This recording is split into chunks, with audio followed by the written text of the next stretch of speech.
Levanta as tuas mãos para os céus. E debaixo dessa mesma atmosfera de adoração, não vamos desperdiçar isso que o Espírito está fazendo. Aproveite para se derramar um pouco mais. Aproveite para expressar um pouco mais o motivo de você estar aqui. Não estamos aqui, Senhor, apenas por causa de pessoas, apenas por causa de um evento. Nós estamos aqui por causa de você, Senhor. Estamos aqui porque te amamos. Estamos aqui porque amamos a tua presença. Nos envia, Pai, para representar o teu nome e a tua presença. Obrigado por cada pessoa nesse lugar, Senhor. Eles não vão sair daqui apenas informados, eles vão sair inspirados, eles vão sair transformados, vão sair diferentes de como entraram, porque vão ser ministrados pela tua palavra e pelo teu Espírito, em nome de Jesus. Se você crê, dá um amém bem forte. Glória a Deus. Obrigado, gente, aos músicos, que coisa maravilhosa. Você pode aplaudir esse time? Que bênção, gente. Já fui tremendamente edificado, e se eu não tivesse convicção de que fui enviado pelo Senhor para trazer uma mensagem, eu ia pedir para eles continuarem adorando um pouco mais, mas eu sei que tem uma porção da palavra que você precisa receber essa noite. E para aqueles que não me conhecem, meu nome é Edilson de Lira. Eu costumava me apresentar dizendo que era médico nas horas vagas, além de pastor, mas há mais ou menos 7 anos eu deixei a medicina para me dedicar exclusivamente ao pastoreio na cidade de Petrolina, no interior do estado de Pernambuco. Estou vendo irmãos aqui que congregaram com a gente em Petrolina, olha lá também, e estão aqui, que bênção. Você que não nos conhece, quer se conectar mais, às vezes a gente passa numa conferência, num evento, e alguém pergunta: pastor, você tem algum livro, você tem algum material? E eu costumo dizer, e vocês jovens vão me entender muito bem, o púlpito dessa geração não é de acrílico, não é de inox, não é de madeira, é de gigabytes. Então o nosso material, ele está praticamente online. Você pode obviamente se conectar conosco no Instagram, Edilson de Lira, mas você pode também visitar depois o nosso site, edilsondelira.com, e se você de fato quiser se conectar conosco, você pode baixar o aplicativo maximize.br e assinar a nossa plataforma de mentoria de liderança, com um valor de R$ 29,90 mensais, que eu acredito que é menor do que o seu último pedido no iFood. Você vai ganhar um login, uma senha, para que você possa acessar conteúdos em vídeo exclusivos sobre liderança, debaixo de princípios cristãos. Eu costumo dizer que os princípios de liderança que Jesus nos ensina são como leis universais da natureza. Se eu tropeço aqui, esse palco não vai perguntar se eu sou jovem, se eu sou idoso, se eu sou crente, se eu sou ateu, se eu sou pastor. A lei da gravidade funciona comigo como funciona com qualquer pessoa.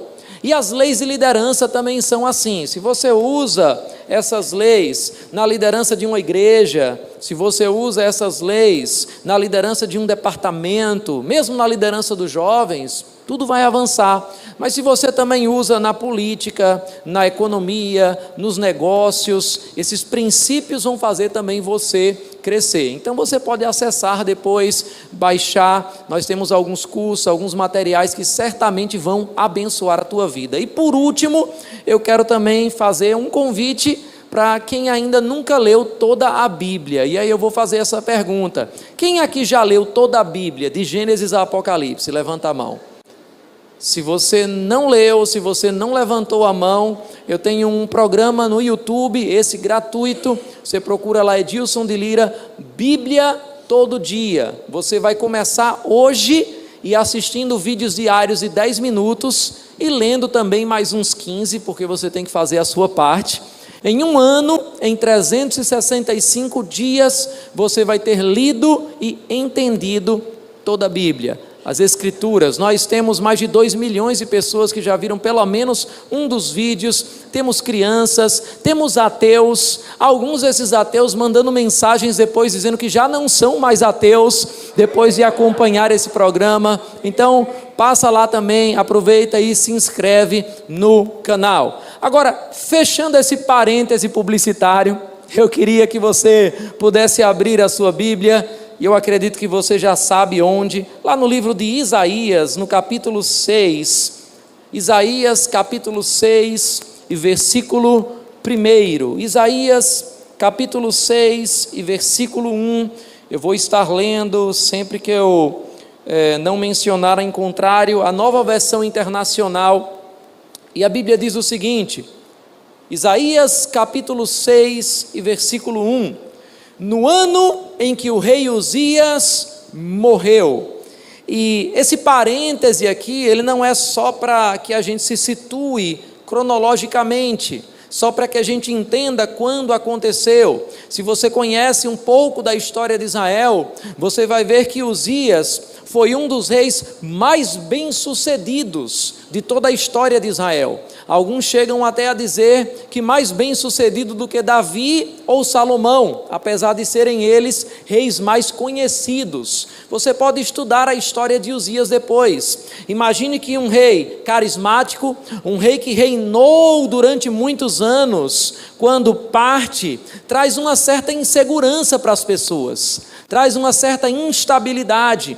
Então era um tempo de incertezas. Era um tempo em que um rei, guiado por Deus, partiu, e as pessoas agora pensavam, quem é que vai conduzir a gente? Qual vai ser o destino de Israel? Como é que as coisas vão estar? Mas sabe, nós não dependemos obrigatoriamente de um rei, de um presidente, de um governador, para podermos viver a vida de Deus em nossas vidas. É muito bom termos boas lideranças, mas justamente no ano em que o rei Uzias morreu, alguém estava sendo levantado como uma voz para aquela nação. E a Bíblia diz, no ano em que o rei Uzias morreu, eu vi o Senhor assentado num trono alto e exaltado, e a aba de sua veste enchia o templo. Acima dele estavam os serafins, cada um deles tinha 6 asas, com 2 cobriam o rosto, com 2 cobriam os pés, e com 2 voavam, e proclamavam uns aos outros, Santo, Santo, Santo é o Senhor dos exércitos, e a terra inteira, São Luís também, está cheia da sua glória. Ao som das suas vozes, os batentes das portas tremeram. Por quê? Porque a voz nos céus movimenta coisas. Deus disse, haja, seja, produza, frutifique, multiplique, e tudo obedeceu à voz dos céus. Mas a voz da terra, quando é inspirada pelo Espírito Santo, também move as coisas.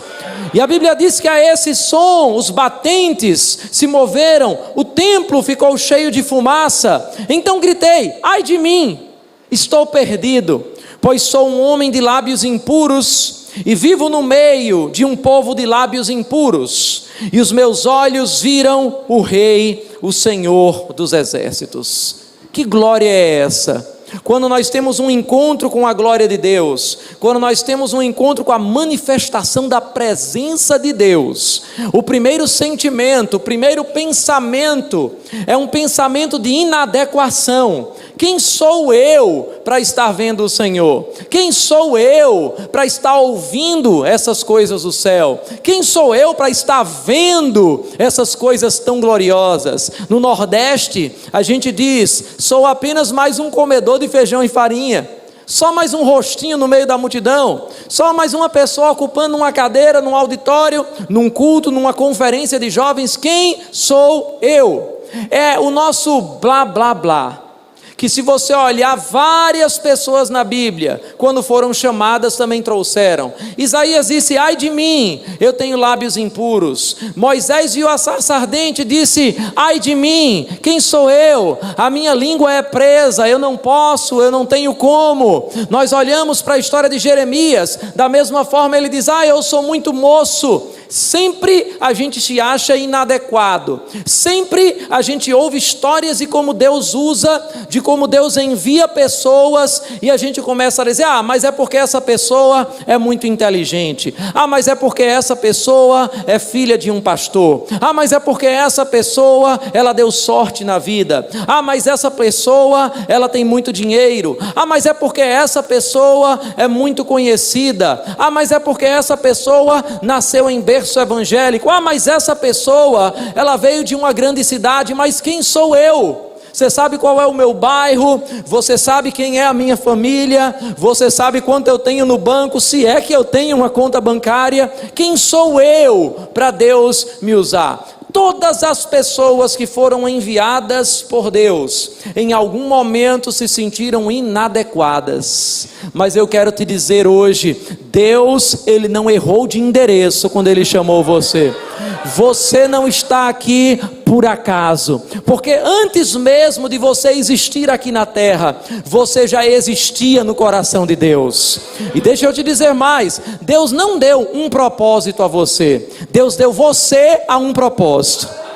Ele queria fazer algo na terra, para esse tempo, para essa geração, para esse lugar. Você não nasceu no tempo errado, você não nasceu no lugar errado, e então Deus pensou: eu preciso criar alguém que se encaixe perfeitamente nesse plano, e aí Ele criou você. Você não foi um acidente, você não foi um erro de cálculo. Olhe para quem está do seu lado, diga para ele: você foi criado com um propósito.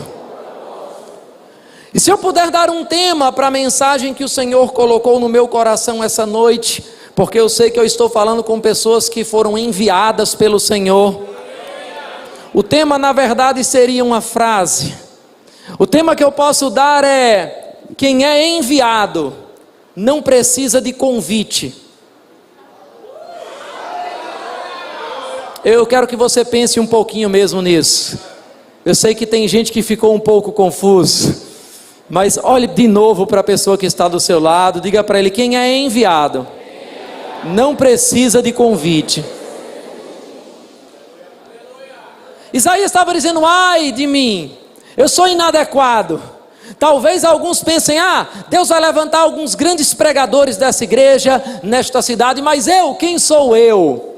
E aí a Bíblia diz no versículo 6, logo um dos serafins voou até mim, trazendo uma brasa viva que havia tirado do altar com uma tenaz, com ela tocou a minha boca. E eu queria que você guardasse isso, porque todas as vezes que Deus quer mudar uma geração, todas as vezes que Deus quer enviar alguém, todas as vezes que Deus quer transformar um bairro, uma cidade, uma nação, Ele primeiro precisa transformar a boca de uma pessoa.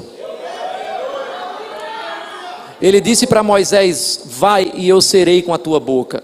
Ele disse para o profeta Jeremias: eis que ponho as minhas palavras na tua boca. Ele disse ao profeta Ezequiel: abra a sua boca, e deu a ele um livro para ele comer. Aos discípulos em Atos dos Apóstolos, a Bíblia diz que no dia do Pentecostes, línguas repartidas como que de fogo pousaram, adivinha onde? Na boca dos apóstolos. Quando Deus quer mudar uma geração, quando Deus quer mudar uma igreja, quando Deus quer mudar uma cidade, Ele precisa primeiro mudar a boca de uma pessoa. Basta uma pessoa nesse lugar parar de dizer ai de mim e começar a dizer eis-me aqui, e as coisas vão acontecer, cenários vão ser transformados. Eu não sei quem é essa pessoa, mas a Bíblia diz que os olhos do Senhor passam por toda a terra, e Ele não está procurando um auditório lotado, Ele está procurando uma pessoa para ser inteira diante dEle e se mostrar forte a essa pessoa. Deus está procurando somente uma pessoa. Pode ser que Ele ache você, pode ser que Ele ache a confissão certa na tua boca. Agora veja, Isaías estava falando lá o seu blá blá blá, sou inadequado, não posso, sou pecador, e o anjo pegou uma brasa e aquela brasa toca nos lábios do profeta. No Nordeste a gente tem um ditado, quando eu era criança, e se eu falasse alguma coisa indevida, algum palavrão, a minha mãe dizia: vou lavar a sua boca com sabão. Eu não sei se você já ouviu essa expressão aqui em São Luís também. Tem gente aí se identificando, mas está caladinho, para não parecer que era mal comportado quando era criança. Vou lavar a boca desse menino com sabão. Pois Isaías estava falando um monte de bobagem. Aí Deus disse: ei, anjo, vamos lavar a boca de Isaías, mas com a brasa viva. E aí essa brasa toca na boca dele. Veja o que acontece, vamos ler. Um dos serafins voou até mim, trazendo uma brasa viva que havia tirado do altar com uma tenaz. Com ela tocou a minha boca e disse: veja, isto tocou os teus lábios. Por isso a tua culpa será removida e o seu pecado será perdoado. Ah, só porque tocou na boca, o pecado já é perdoado? Só porque tocou a boca, tudo muda?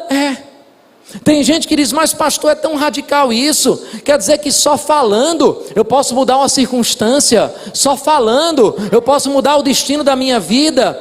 E uma vez alguém chegou para mim falando isso, e eu perguntei: olha, você é crente? E ele disse: claro. Eu disse: como é que você sabe que você é crente? Ele disse: eu confessei Jesus. Então você está querendo me dizer, e aí eu pensei: agora é minha vez. Você está querendo me dizer que só porque você falou e acreditou no seu coração, Deus te tirou do pior lugar do universo, que é o inferno, e te transportou para o reino do Filho do amor dele, que é o melhor lugar que existe, só porque você falou? Ele ficou olhando para mim, e eu disse: se Deus pode te tirar do inferno para o céu com uma fala, Ele pode te tirar de um emprego para outro. Se Deus pode te dar o filho unigênito, ou agora primogênito, com uma fala, Ele pode te dar uma geladeira. Não subestime o poder das suas palavras.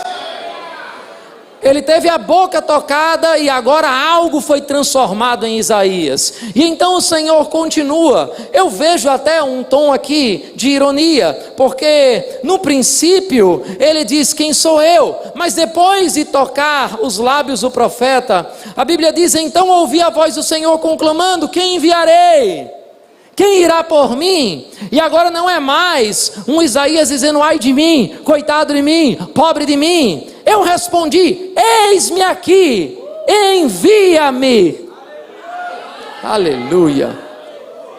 Vamos ver isso agora em Isaías no capítulo 61. Um profeta não só contando o seu passado, mas um profeta mais convicto daquilo que estava acontecendo na sua vida. É claro que os teólogos de plantão vão aqui dizer: ele está falando de Jesus, ele está projetando para o futuro, mas ele estava falando também sobre a sua vida. No capítulo 61 e versículo 1, quando a Bíblia diz: o Espírito do soberano, o Senhor, está sobre mim, porque o Senhor ungiu-me. Diga comigo: o Senhor me ungiu. O Senhor ungiu-me para levar boas notícias aos pobres. Enviou-me. Diga comigo: Ele me enviou. Para cuidar dos que estão com o coração quebrantado, anunciar liberdade aos cativos e libertação das trevas aos prisioneiros, para proclamar o ano da bondade do Senhor. Agora diga mais uma vez: quem é enviado não precisa de convite. Você foi enviado para as trevas, para levar a luz, e você não precisa ser convidado pelas trevas para ir, porque quem é enviado não precisa esperar um convite. Você foi enviado para o mundo, para poder anunciar as boas novas do Evangelho, e você não precisa esperar o mundo convidar você, porque você foi enviado. Quem é enviado não precisa de convite. Agora eu quero que você entenda por que a gente tem essa ousadia de chegar em um lugar que a gente foi enviado sem ser convidado e ser uma influência. O que é que te dá essa autoridade? Se ninguém te convidou a pregar para aquela pessoa, por que você abre a sua boca e prega para ela? Se ninguém te convidou para você chegar naquele ambiente, por que você está indo até aquele ambiente, influenciando aquele lugar? Sabe, tem gente que pensa que ser crente significa se isolar numa bolha evangélica até Jesus voltar. Mas deixa eu fazer uma analogia com você. O crente está para o mundo como um barco está para a água. Se o barco estiver fora da água, está fora do propósito. Ou está em conserto, ou está fora do propósito. O barco tem que estar na água, como o crente tem que estar no mundo. Agora, se o barco estiver na água, ele está fazendo o seu propósito, ele foi criado para isso. Mas se a água estiver no barco, o barco naufraga. Se o crente estiver no mundo, ele está fazendo o que ele foi criado para fazer. Mas se o mundo estiver no crente, ele afunda. Jesus foi chamado de amigo de pecadores, mas não foi chamado de pecador. Nós precisamos entender que o poder, que a influência que nós carregamos é muito mais poderosa que a influência do mundo.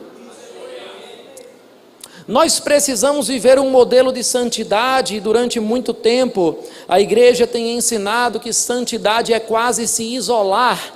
Embora não usem essas expressões literalmente, essas palavras, esse é o conceito de que a gente deve se afastar. Vamos nos afastar da política porque tem muita corrupção lá, vamos nos afastar dessas pessoas que são pecadores. Mas deixa eu dizer uma coisa para você, a gente precisa desenvolver um modelo de santidade parecido com o modelo de santidade de Jesus. Que modelo era esse?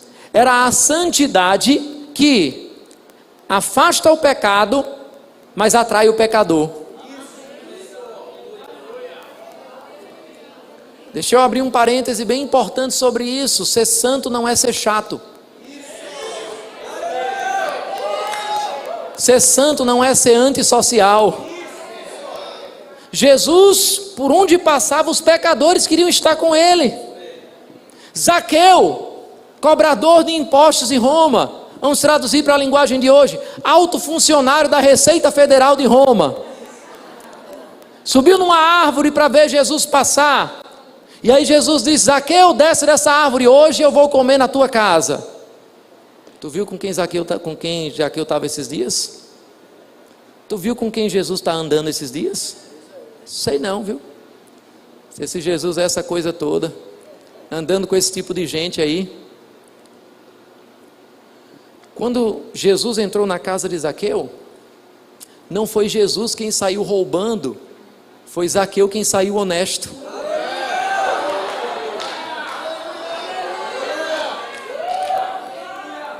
Na nova aliança, é justamente o contrário do que acontecia na antiga, porque na antiga aliança, se eu tocasse num leproso, eu ficava sujo. Mas na nova aliança, se você toca no leproso, é o leproso que fica limpo. Diga comigo, eu já fui enviado. Eu não preciso de convite. Se eu te digo, vai até a minha casa, você sabe que eu sou o dono da casa. Então você não pode ficar do lado de fora esperando alguém convidar.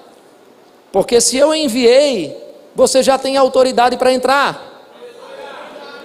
Agora, de onde vem essa autoridade? Guarda isso que eu vou te ensinar aqui. A autoridade do envio vem de um relacionamento com quem enviou. É por isso que Isaías primeiro teve uma experiência com o Senhor, para depois poder fazer a obra do Senhor. É por isso que, em outras palavras, você não pode fazer a obra de Deus sem conhecer o Deus da obra. Eu lembro que há alguns anos atrás, mais precisamente há 7 anos atrás, 7, 8 anos, eu finalmente, como falei no começo, deixei a medicina para me dedicar em tempo integral no pastoreio, no ministério. E durante um tempo eu ficava pensando, finalmente, eu agora posso me dar às pessoas, porque eu estou em tempo integral no ministério. Eu posso me doar às pessoas, porque é isso que um pastor faz, é isso que um ministro faz em tempo integral, ele se dá às pessoas. E o Senhor me corrigiu, e Ele disse, não, eu não separei você ao ministério para se dar ao povo, eu separei você para se dar a mim, e dar de mim ao povo. É diferente, porque se eu acho que eu devo me dar ao povo, eu estou pensando que eu sou o pão do povo. Esse é o problema das pessoas que se auto-enviam, são enviadas na sua própria força, na sua própria inteligência. Eles não estão dizendo assim diz o Senhor, estão dizendo assim digo eu. E quando alguém não ouve o que assim digo eu falou, o eu fica ofendido. E aí tem pastores com o ego ferido, tem ministros que estão em burnout, tem ministros que estão esgotados, tem ministros que estão frustrados, que estão decepcionados, porque me rejeitaram, mas nunca foi você. Você não é o pão, você só é a bandeja. Eu te chamei para se dar a mim e dar de mim ao povo. Diga comigo, eu só sou a bandeja.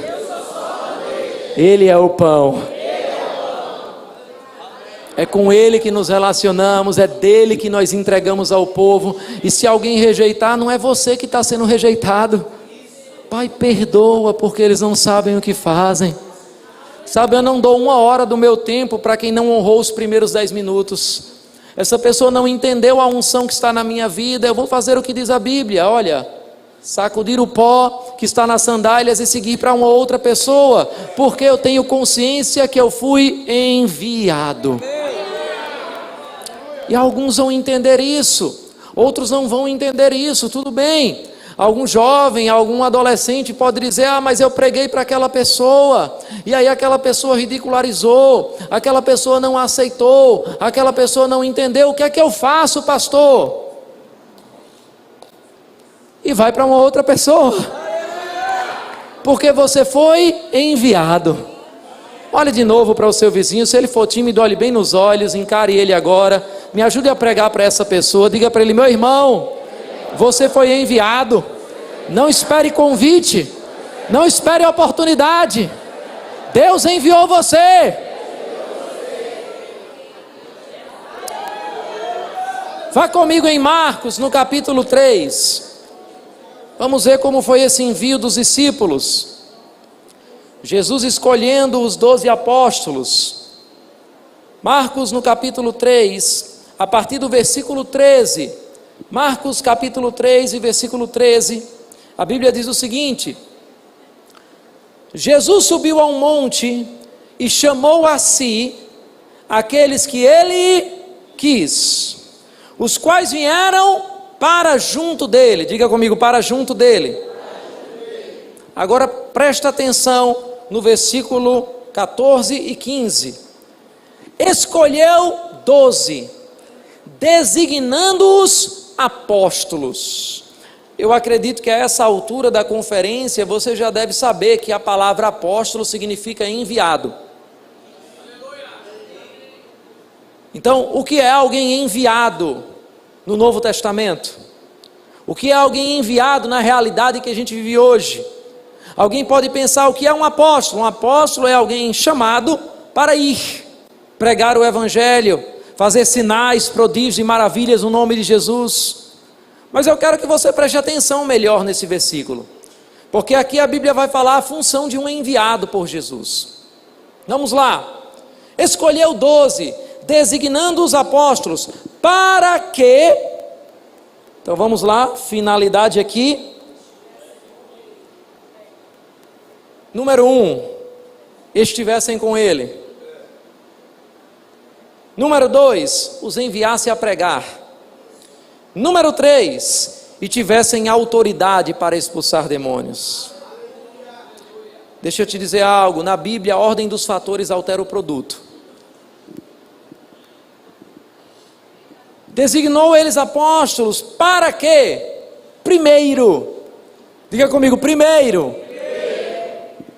Alguém pode perguntar: Pedro, você é o quê? Rapaz, eu era um pescador, mas agora eu sou um apóstolo.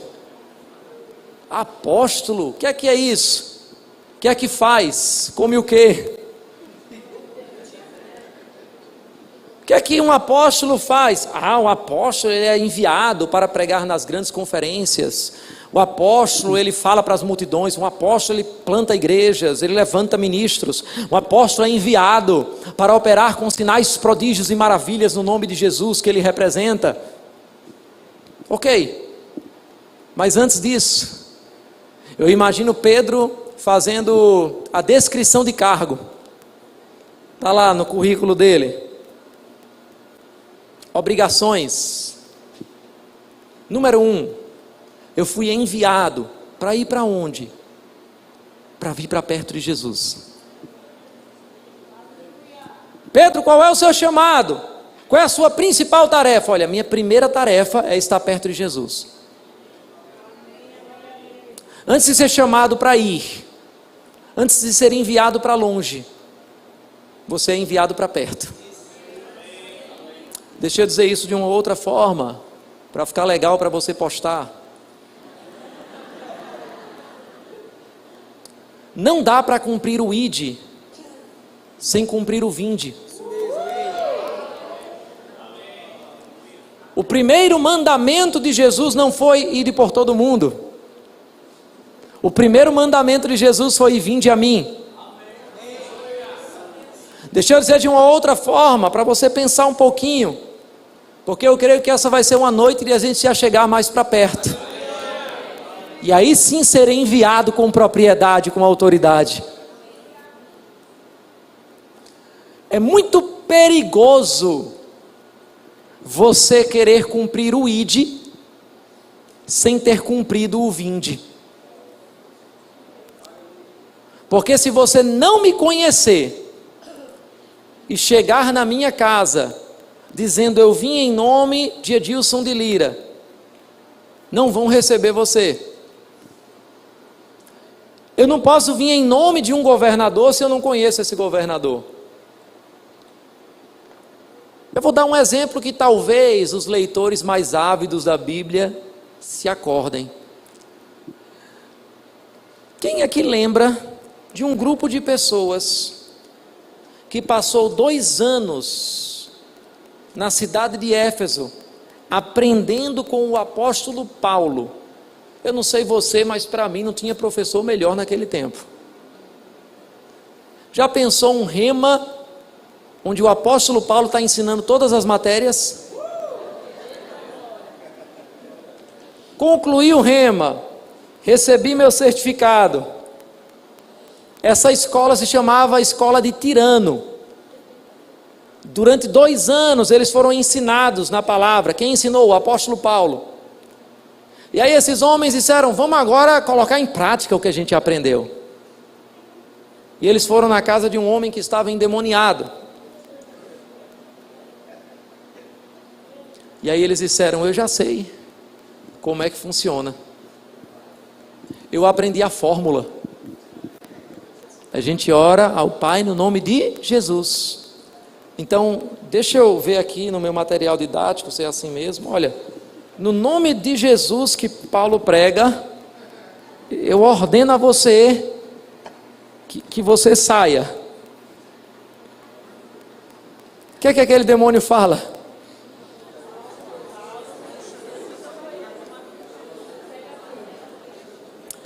Eu sei quem é Paulo. Eu sei quem é Jesus. Mas quem é você na fila do pão? Nunca ouvi falar. Eu não vejo você tendo relacionamentos na esfera espiritual. É só uma informação. Esse é o perigo de nós tentarmos cumprir o ide sem cumprir o vinde. Porque eu não posso falar em nome de quem eu não tenho intimidade. Eu não posso falar em nome de quem eu não tenho relacionamento. Guarda o que eu vou te dizer agora. Cristianismo não é um ensinamento. Cristianismo é um relacionamento. A Bíblia não diz, Deus amou o mundo de tal maneira que deu o seu livro para que todo aquele que ele leia não pereça, mas tenha vida eterna. Diz isso? Não. Não me entenda errado. Eu amo a palavra. A gente acabou de falar do Bíblia todo dia. Se você não leu a Bíblia, você precisa ler. Se você leu, você precisa ler. Mas Jesus não mandou apenas um livro, Ele mesmo veio. Não é apenas um ensinamento, uma filosofia. Não, é uma pessoa. Ele quer relacionamento.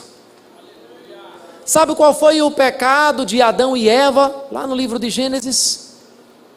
Você pode dizer, foi a maçã. Nem diz na Bíblia que foi maçã. Então foi o fruto que eles comeram. O pecado de Adão e Eva foi trocar revelação por informação. Deixa eu explicar melhor para você.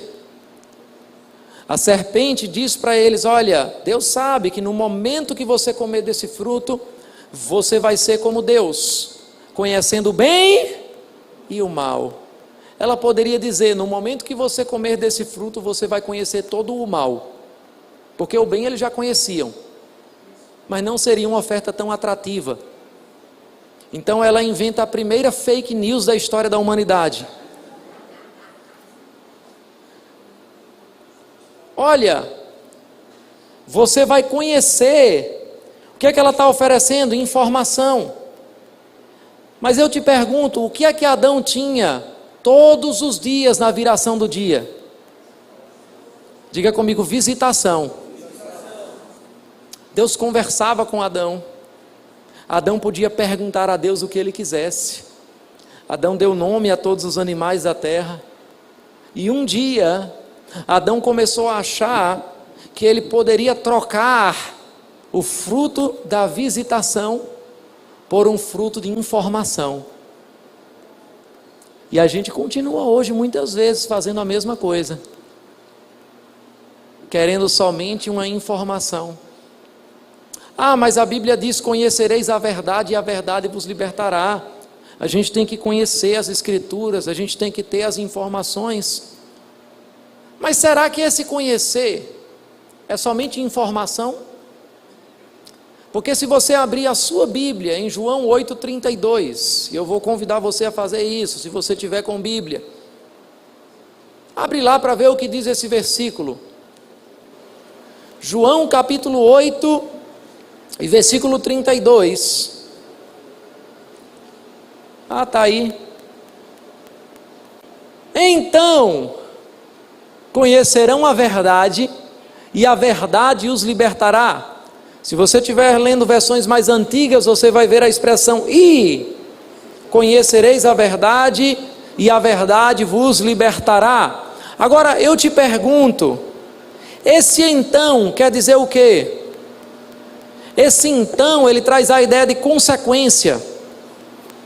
Preste atenção aqui, você vai entender. Tem gente que pensa que conhecer a verdade, causa, a verdade libertar você, consequência. Mas na verdade esse conhecer já é uma consequência.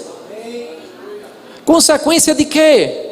Porque veja, se conhecer fosse somente saber, eu sei de tanta gente que sabe que Jesus já levou as nossas enfermidades, mas continua doente. Mas eles sabem. Então a Bíblia está errada? Eu sei de tanta gente que sabe de tantas verdades das Escrituras, mas não desfruta dessas verdades. Conhecer não é só saber. Vamos ler o versículo anterior, vamos ver o que diz o versículo 31 de João 8. Coloca na tela, por favor. João capítulo 8 e versículo 31. A Bíblia diz: disse Jesus, ou Jesus disse aos judeus que haviam crido nele. Alguém aqui já crê em Jesus? Não, levanta a mão, por favor, só para eu saber se eu vou continuar nessa linha ou se a pregação vai ser evangelística aqui. Disse Jesus aos judeus que haviam crido nele: se vocês permanecerem firmes na minha palavra, verdadeiramente serão meus discípulos. Então conhecerão a verdade, e a verdade os libertará. Ei, não é só conheça a verdade e a verdade te liberta. Não, Jesus está dizendo aos que creem nele: se você permanecer na minha palavra, se você permanecer na minha palavra, permanecer, o que quer dizer permanecer ou perseverar? No dicionário Pastor Edilson de Lira da Bíblia, permanecer significa continuar quando a vontade passou. Continuar quando a empolgação passou. Continuar quando ninguém mais está vendo. Continuar quando ninguém está elogiando. Continuar ainda que estejam criticando você. Continuar quando ninguém está fazendo. Se você permanecer na minha palavra, verdadeiramente você vai ser meu discípulo. E aí você vai conhecer. Essa palavra conhecer é a palavra grega gnosko, que quer dizer literalmente ter uma experiência com. Não é uma informação mental. Então deixa eu dar um exemplo aqui. Eu gosto muito de trazer esse exemplo. Se você me ouve na internet, talvez já tenha assistido em algum lugar. Mas uma coisa é eu ouvir falar que existe um irmão, como é teu nome? Valderi. Uma coisa é eu ouvir falar que existe o irmão Valderi. Alguém pode dizer: olha, existe o irmão Valderi lá em São Luís. Gente boa, rapaz, homem de Deus. Falou para mim, até agora é o que? Uma informação. Não cheguei ainda em São Luís. Aí vem o irmão Dedê. Vem o irmão Dedê. E ele diz: olha, pastor, não existe nenhum Valderi não, viu? Fake news. As agências de verificação já estão colocando ali: não é fato que existe Valderi. Entenda. Dependendo do argumento aí do irmão Dedê, ele pode me convencer. Será? Mas falaram tão bem dele. Mas é invenção. Não existe. Quando está na informação, se ele for muito bom de argumento, ele me convence. Agora, se eu recebi a informação, existe um irmão Valderi em São Luís, e aí eu permaneço nessa informação. Eu chego em São Luís, mesmo ainda na dúvida aqui: será que tem mesmo? Pastor, tem um tal de um Valderi aqui em São Luís? Me apresenta ele, por favor.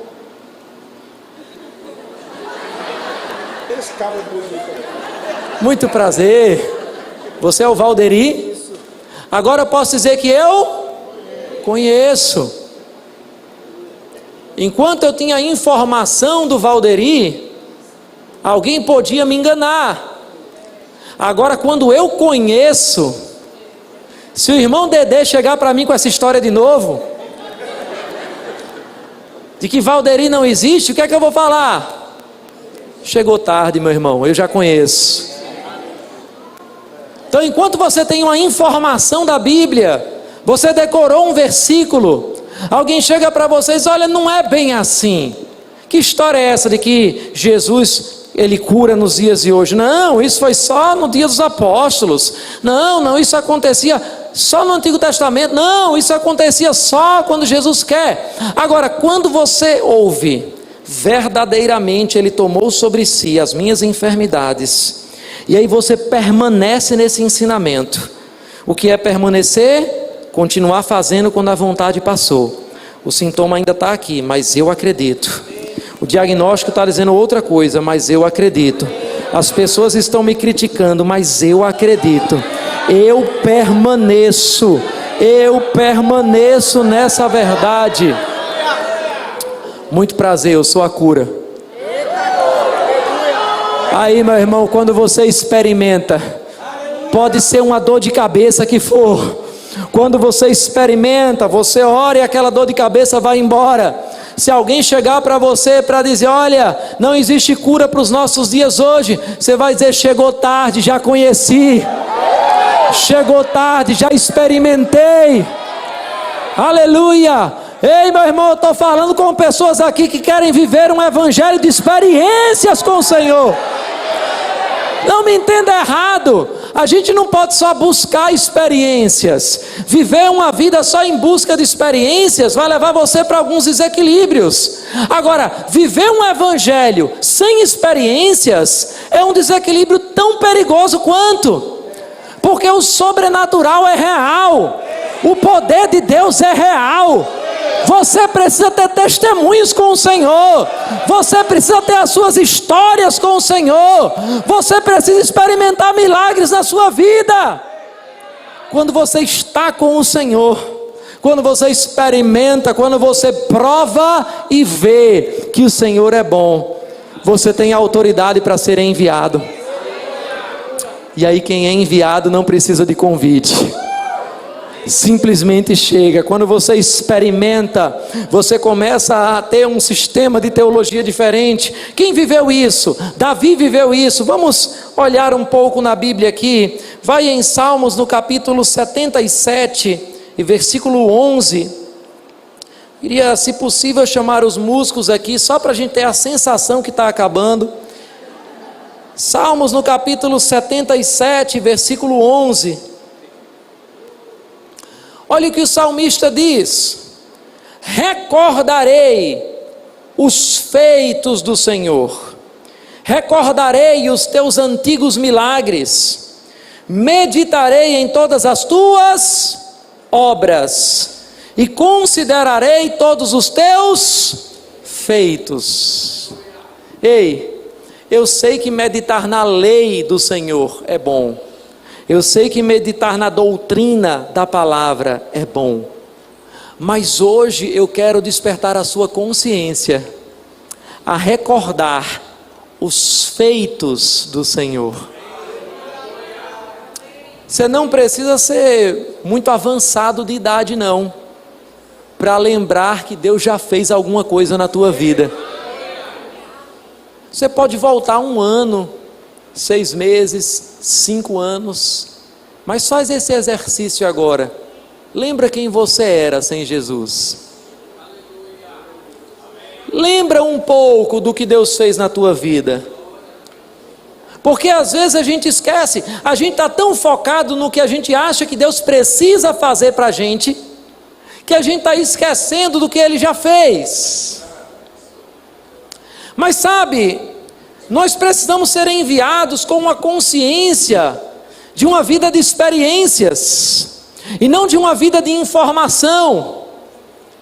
Davi, ele tinha essa consciência, ele recordava. Em outro momento ele diz: bendize minha alma ao Senhor, não te esqueças de nenhum dos teus benefícios. Lembra o que Deus já fez na tua vida. Por quê? Porque quando a gente está testemunhando, ainda que para a gente mesmo, o que Deus já fez, deixa eu dizer para você o que é testemunho. Testemunho é uma dica do que Deus quer fazer de novo. Pode estar certo disso. Onde você escuta muito testemunho de cura, é porque o Espírito Santo está dizendo: eu quero curar de novo. Onde você escuta muito testemunho de provisão, é porque o Senhor está dando a dica: eu quero prover de novo. Testemunho é uma dica do que Deus quer fazer de novo. E nós precisamos viver uma vida de testemunhos. lembrar dos feitos do Senhor. Veja, Davi, ele fala aqui no livro também de Salmos, no capítulo 119, Salmos capítulo 119 e versículo 99, perceba comigo, Salmos 119, 99, tenho mais discernimento que todos os meus mestres. Ei, discernimento não é inteligência somente, discernimento é perceber no Espírito, entender as coisas do Espírito. Porque o salmista ele tinha mais discernimento do que todos os seus mestres? Vamos ler. Pois medito nos teus testemunhos. Você tem meditado no que Deus tem feito na tua vida? De onde Ele te tirou?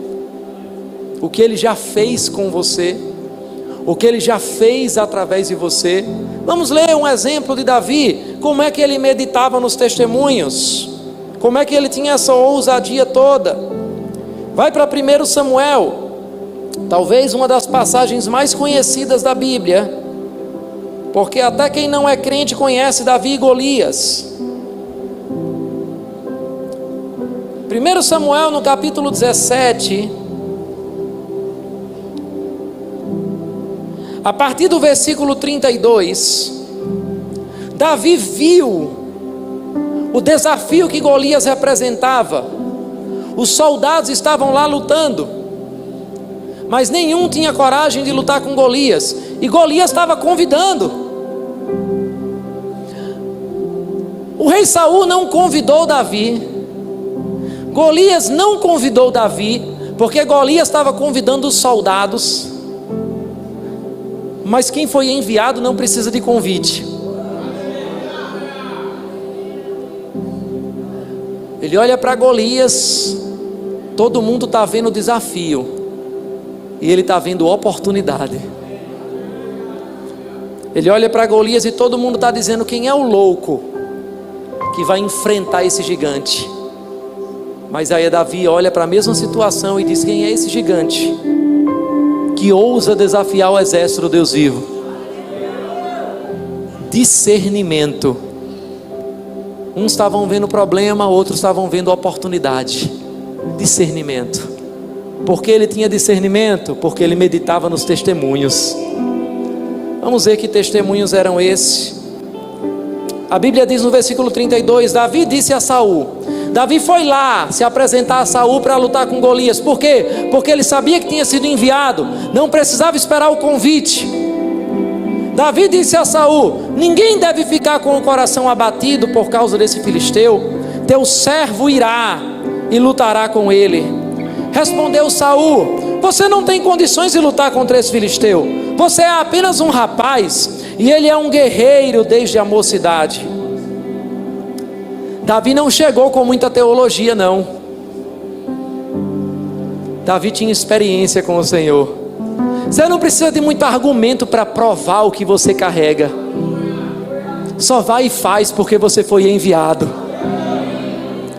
Olha o que foi que Davi trouxe para Saul. Davi, entretanto, disse a Saul: teu servo, deixa eu contar um testemunho aqui para você. Teu servo toma conta das ovelhas de seu pai. Quando aparece um leão ou um urso e leva uma ovelha do rebanho, eu vou atrás dele, dou-lhe golpes e livro a ovelha de sua boca. Quando se vira contra mim, eu o pego pela juba e lhe dou golpes até matá-lo. Teu servo pôde matar um leão e um urso. Esse filisteu incircunciso será como um deles, pois desafiou os exércitos do Deus vivo. Aleluia. Deus vivo é uma revelação que só vem de testemunhas, não vem de letra. A revelação para ele veio de um Deus vivo. E aí a Bíblia diz: o Senhor que me livrou das garras do leão e das garras do urso, me livrará das mãos desse filisteu. Queria que você ficasse de pé, para a gente ter a sensação que está mais perto ainda de acabar. Olha que interessante. Quando Saul disse: você não pode. Quando o mundo vai dizer: quem é você para querer ser um pregador do evangelho? Quem é você para achar que foi enviado? Você não tem dinheiro, você não tem eloquência, você não é influente, você não veio de uma família importante. Você vai fazer para o mundo e para o diabo o que Davi fez com Saul. Diabo, deixa eu te contar uma história, vem cá. Uma vez eu estava passando por essa e por essa situação. Quando o diabo disse: não vai conseguir pagar. Espera aí, diabo, vem cá. Uma vez eu estava com esse boleto aqui. Você lembra? Esqueceu? Pois eu lembro dos testemunhos. Eu medito nos testemunhos e por isso eu tenho discernimento. Deus me deu a provisão para esse boleto. Uma outra vez veio essa outra conta aqui. Parecia que não ia dar certo, parecia que eu ia quebrar, parecia que ia falir, parecia que eu ia ser envergonhado. Pois olha onde eu estou. Foi pago, diabo. Pois deixa eu te dizer uma coisa. O mesmo Deus que me ajudou a pagar esse boleto, que me ajudou a pagar essa outra conta aqui, vai me ajudar nesse problema financeiro. Quando vier um diagnóstico para você e o diabo começar a esfregar esse diagnóstico, você diz: vem cá, diabo, tá vendo esse dia aqui? Você lembra da dor de cabeça que eu estava? Não lembra não? Eu lembro.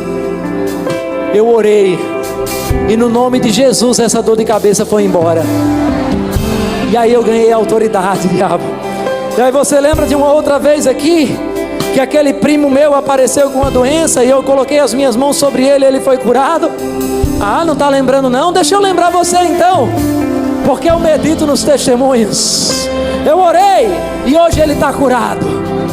Pois diabo, o mesmo Deus que curou essa dor de cabeça, o mesmo Deus que curou a vida do meu primo, vai mudar esse diagnóstico na minha vida.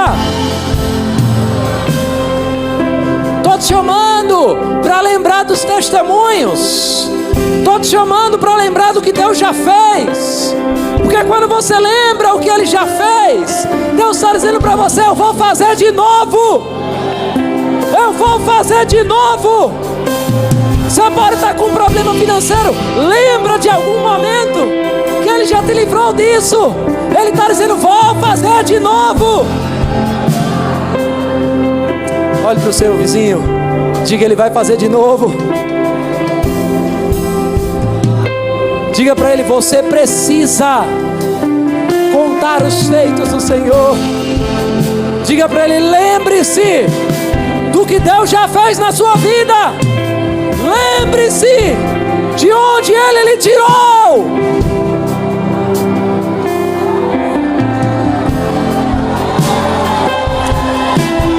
Tem gente que começou a lembrar. Tem gente que começou a lembrar. Vai lembrando aí. Eu sei que tem uma, tem duas, tem três, tem 4, 5 vitórias. Vai lembrando aí. Eu sei que você tem testemunho para pegar esse microfone aqui. Vai lembrando aí. Talvez você nem saiba, mas você está do lado de um milagre. Olha aí de novo para essa pessoa. Diga para ela: você não tem ideia de quantas vezes o diabo já tentou me derrubar, mas eu estou de pé.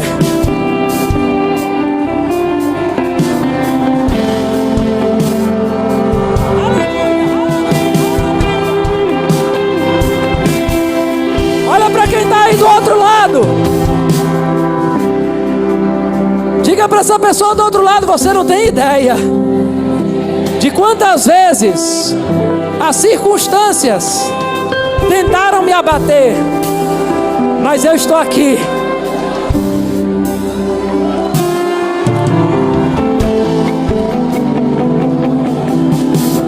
Tem gente que diz: ah, eu quero pegar o meu milagre, eu quero ver o meu milagre. Quem quer ver um milagre hoje aqui? Quem quer pegar um milagre hoje aqui? Então pega a mão do seu irmão agora. Pega a mão dele. Você está pegando um milagre agora, meu irmão. Essa pessoa é um milagre. Essa pessoa é uma testemunha viva do poder do Espírito Santo.